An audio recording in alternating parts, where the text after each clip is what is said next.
दोस्तों आज के वीडियो में मैं इन्वेस्टिंग और फाइनेंशियल फ्रीडम के बारे में एक ऐसी चीज़ बताने वाला हूँ जो हमें स्कूल में ना कभी सिखाई जाती है और ना ही बहुत लोगों के पेरेंट्स उन्हें सिखाते हैं क्योंकि उन्हें खुद ये पता नहीं होता है। लेकिन अगर आपको ये चीज़ समझ आ गई जो मैं आपको इस वीडियो में बताने वाला हूँ तो आपके लिए अमीर बनना और एक कंफर्टेबल लाइफ जीना गारंटीड है। तो सबसे पहले आप लोग मेरे इस सवाल का जवाब देना। इमेजिन करो 3 दोस्त थे, तीनों 20 साल के और अपना करियर स्टार्ट कर रहे और तीनों को एक अच्छी कंपनी में जॉब मिल जाता है। तो सबसे पहला दोस्त है रॉकी। आपने इसका नाम तो सुना ही होगा। इसने बहुत ही कम उम्र में ये बुक रीड कर ली थी जिसका नाम है the richest man in Babylon, जिसके अंदर ये पे योर सेल्फ फर्स्ट का एक कॉन्सेप्ट है जिसमें ऑथर ने ये सजेस्ट किया है कि अगर आपको अमीर बनना है तो आपको सबसे पहले अपने आप को पे करना होगा। मतलब जैसे ही आपको सैलरी मिलती है तो अपने शॉपिंग के बिल्स भरने से पहले यानी दूसरों को पे करने से पहले आपको उसका एक पोर्शन अपने लिए रखना होगा, अपने फ्यूचर में इन्वेस्ट करने के लिए। तो रॉकी इस बात को बहुत ही सीरियसली फॉलो करना चाहता था और वो हमेशा से यही चाहता था कि वो जल्द से जल्द इस रैट रेस से यानी जॉब से छुटकारा पा ले और जल्दी फाइनेंशियली फ्री हो जाए। तो इसीलिए उसने एक इंडेक्स फंड में एसआईपी सेट कर दिया। अब उसने ये इंडेक्स फंड क्यों चुना इसको मैं आने वाली वीडियोस में डिस्कस करूंगा। और ये एसआईपी का मतलब होता है सिस्टमैटिक इन्वेस्टमेंट प्लान, जिससे हर महीने उसकी सैलरी से ऑटोमेटिकली 20,000 रुपये इन्वेस्ट हो रहे थे उसके प्लान के मुताबिक। अभी 20,000 रुपीज़ उसकी सैलरी का एक बहुत ही बड़ा पोर्शन था। तो शुरुआत में उसके लिए ये काम थोड़ा मुश्किल रहा क्योंकि उसकी ऑलमोस्ट पूरी सैलरी वहाँ एसआईपी में जा रही थी। लेकिन उसे बार बार ये पे योर सेल्फ का कॉन्सेप्ट याद आ रहा था और उसे ये भी पता था कि अगर उसको कभी प्रॉब्लम होती है, जैसे अचानक पैसों की ज़रूरत पड़ गई, तो वो इस एसआईपी को कभी भी स्टॉप कर सकता है बिना कोई पेनल्टी के। ये एक ईएमआई की तरह नहीं है जिसमें आपको पैसा भरना ही पड़ता है। तो इसीलिए उसको इस एसआईपी से इतना टेंशन नहीं था।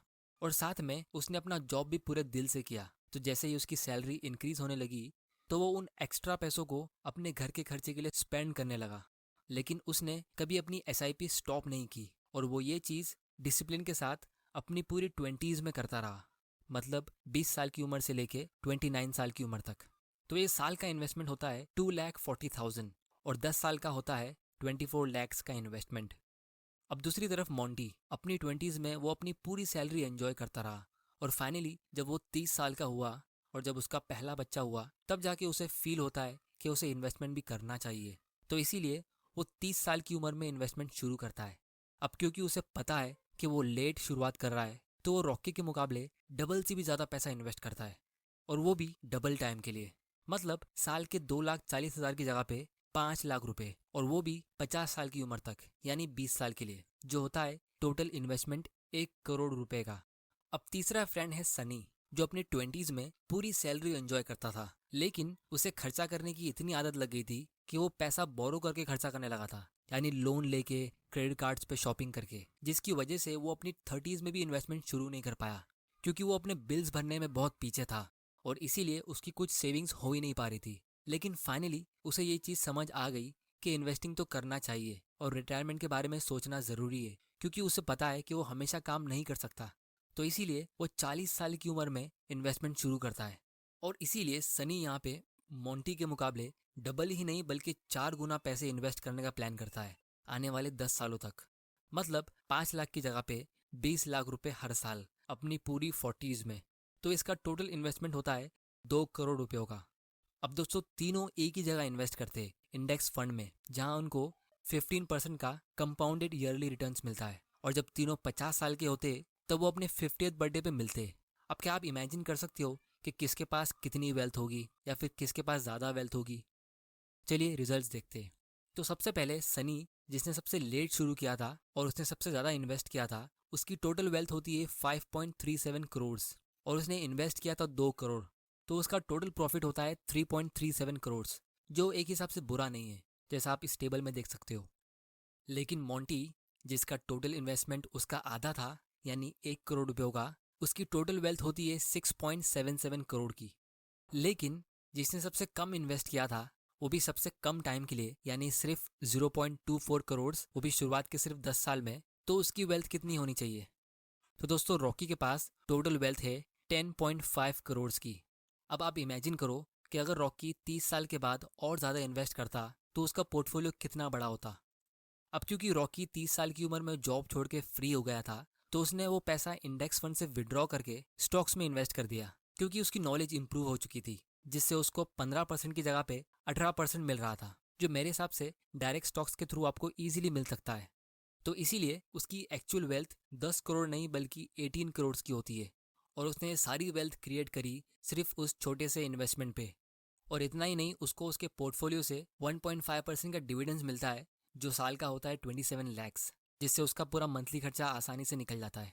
बाकी दोनों को अपनी वेल्थ का एक हिस्सा विड्रॉ करना पड़ता है, जिससे उनकी पोर्टफोलियो की वैल्यू कम होती रहती है। लेकिन रॉकी को उसके इन्वेस्ट किए हुए पैसे को टच भी करने की ज़रूरत नहीं पड़ती है, जिससे उसका पोर्टफोलियो और ज़्यादा स्पीड में ग्रो होता रहता है।